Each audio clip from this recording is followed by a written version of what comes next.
Welcome back to Extravagant Fragrances, everybody. So I'm back here again. Just wanted to have a little incense talk. I'm usually talking about the body oils, the fragrances that you wear. But it's been quite some time since I talked about the incense game. And kind of jump back and forth. You know, sometimes you get the itch for one or the other. And so today, somebody, a subscriber, Black Sheep FIFI, just like a few minutes ago, he said, hey man, great video. I wish there was some way I could talk to you directly. I have an idea to start an incense stick business. I've priced out supplies, packaging, extras like business cards, giveaways. I know the cost to launch, and I know what I could make selling every unit, but I don't know that people will buy. It would be great to get some advice, fine-tuning my plan. I'd like to start with hand-dipped, and the goal is to then start offering hand-rolled, all-natural sticks, cones, then branch out into aroma, fragrance products, but all starting from an investment into home-dipped sticks. Currently burning hemp, coconut. The fragrance is really pretty, but it's not so potent. Very subtle. What would I can't tell him what to do, but I'm going to tell you what I would do. Having been in the fragrance business since 2008, and what I would do is I would start with the handcrafted stuff. You know, the packaging. I wouldn't go too heavy on packaging unless you are going to scale it up to the point where you're going into major distributors. You're going to trade shows where you're going to have big distributors coming in, big wholesalers coming in. And so one older guy in the industry told me like this. He's like, if you want to, do you want to get, how did he say it? He said, do you want to get rich on a mass scale? He's like, or do you want to get rich on a local scale, right?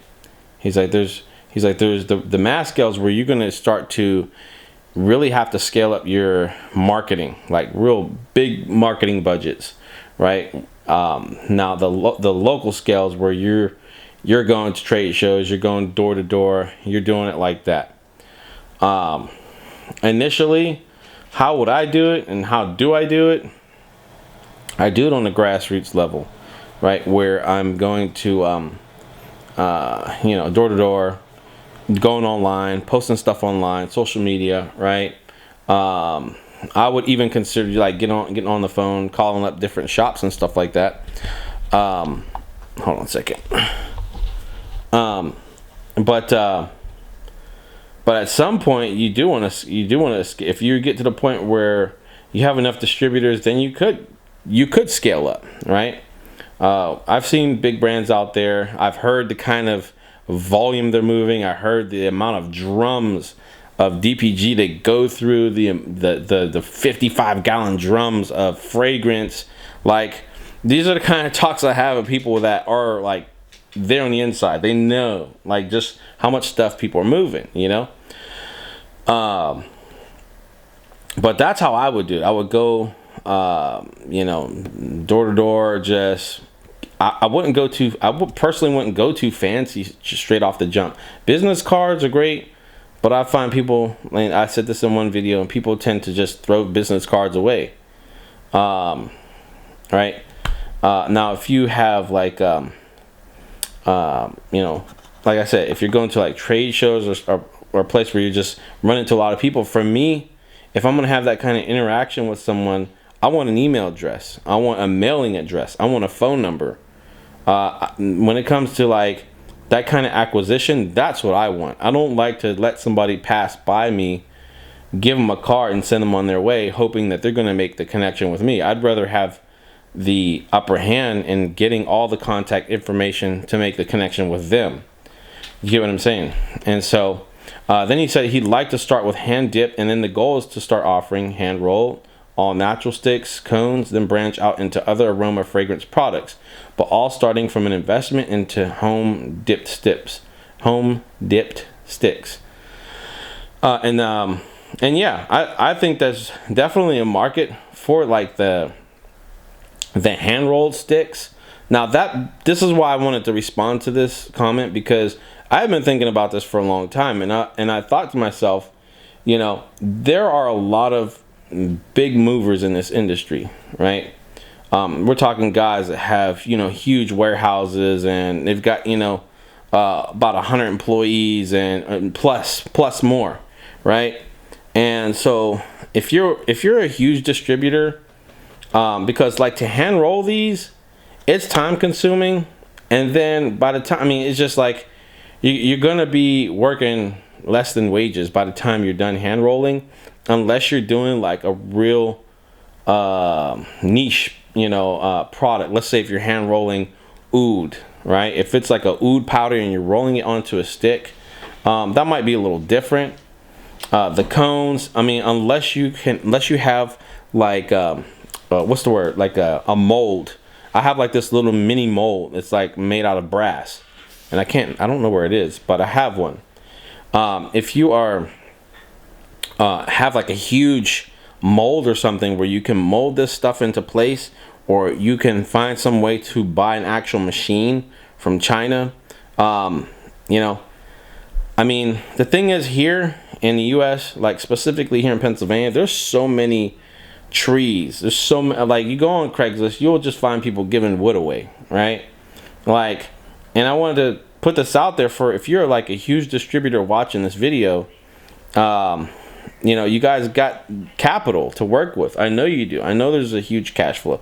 Why not find a way to find out how to make incense sticks right here in the US from all the free wood that's just laying around, right? That can be recycled into incense crafting, right? I'd really love to see that. You know, a 100% American made incense stick that's from completely scratch. You know what I'm saying?